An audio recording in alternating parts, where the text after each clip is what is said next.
প্রিয় বন্ধু, দুনিয়াতে যদি জান্নাতি পাখি দেখতে চাও তাহলে এই যে ছোট্ট ছোট্ট নিষ্পাপ মাসুম ছাত্রদের দিকে তাকাও, কারণ তারা দুনিয়াতে জান্নাতি পাখির থেকে কোনো অংশে কম নয়।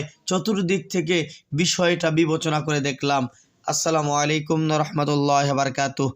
কাছে এবং দূরে, দেশে এবং প্রবাসে যে যেখান থেকে আমার ভিডিওটা দেখতেছেন সকলকে আন্তরিক মোবারকবাদ এবং সকল ফলোয়ার ভাই ও বন্ধুদেরকে অন্তরের অন্তঃস্থল থেকে অভিনন্দন ও শুভেচ্ছা জানিয়ে আজকের নতুন ভিডিওটি শুরু করতেছি।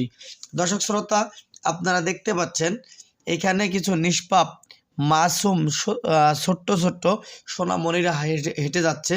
তো এগুলো হলো হযরত আবু হুরায়রা রাদিয়াল্লাহু তাআলা আনহু নুরানি হাফেজিয়া মাদ্রাসা ছাত্র। এখানে আছে কিন্ডারগার্টেন, নুরানি, হ্যাফজ ও কিতাব বিভাগের ছাত্ররা। দর্শক শ্রোতা, এখানে ছাত্র সংখ্যা মোটামুটি 100+। আরও কিছু ছাত্র রয়েছে যারা ছুটিতে রয়েছে, কারণ বর্তমান সময়টা চলতেছে শীতকাল। কয়েকদিন যাবৎ প্রচণ্ড শীত থাকার কারণে বাচ্চারা সাধারণত অসুস্থ হয়ে গেছে, যার কারণে কিছু বাচ্চা বাড়িতে রয়েছে।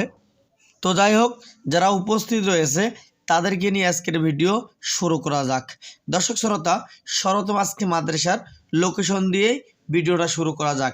মাদ্রাসার লোকেশন হলো রংপুর বিভাগ, পঞ্চগড় জেলা, তেঁতুলিয়া থানা, পোস্ট মাঝিপাড়া, আমতলী, বোয়ালমারি নামক এলাকায় মাদ্রাসাটি অবস্থিত। দর্শক শ্রোতা, এখানে শুধু আরবি এবং কোরআন হাদিসেই পড়া হয় তা কিন্তু নয়।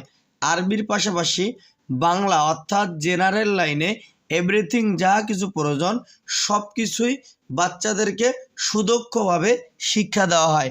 যেমন বাংলা, ইংরেজি, গণিত, সাধারণ জ্ঞান, অন্যান্য যে বিষয়গুলো রয়েছে বা সাবজেক্টগুলো রয়েছে সবগুলোই বাচ্চাদেরকে সুন্দর করে শিক্ষা দেওয়া হয় অভিজ্ঞ শিক্ষক মণ্ডলী দ্বারা।